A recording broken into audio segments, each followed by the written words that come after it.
पिछले एपिसोड की झलक। रिद्धिमा को सपनों में नागलोक की पुकार मिल रही है। नागमणि का रहस्य धीरे धीरे सामने आ रहा है। माया ने चंडकासुर की आत्मा को पुनर्जीवित कर दिया है। वासुकी और रिद्धिमा की पहली मुलाकात हो चुकी है। रिद्धिमा एक प्राचीन गुफा में बेसुध पड़ी होती है। उसके माथे पर वासुकी नाग के प्रतीक वाला चिन्ह उभर आता है। उसके भीतर अचानक बिजली दौड़ती है। रुद्रिका की यादें, उसके पिछले जन्म की मौत, चंडकासुर का जहर और वासुकी का वचन सब एक साथ लौट आते हैं। रिद्धिमा घबरा कर रोती है और चीखती है, मैं रुद्रिका हूं। उसकी आंखें सुनहरी हो जाती, शरीर पर नागिन चिन्ह उतरते हैं।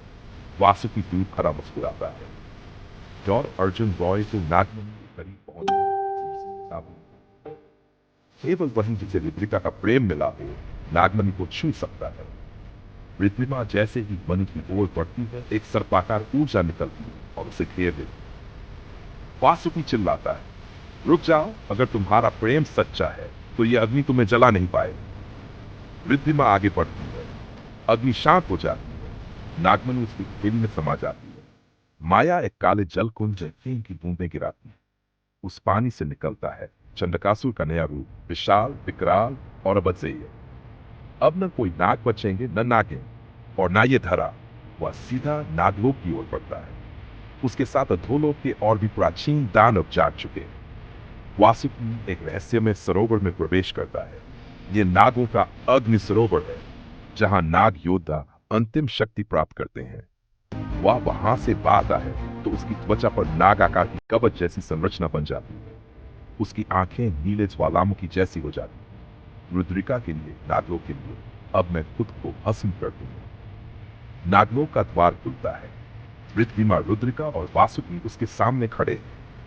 आसमान में बिजली कड़कती है, धरती कांपती है। चंडकासुर हंसता है और कहता है, प्रेमियों की दुनिया में अब मृत्यु नाचेगी। वासुकी जवाब देता है, प्रेम की आग में जो तपे हैं उन्हें मौत भी नहीं छू सकती। रिद्धिमा और वासुकी नागलोक में बदल जाते हैं।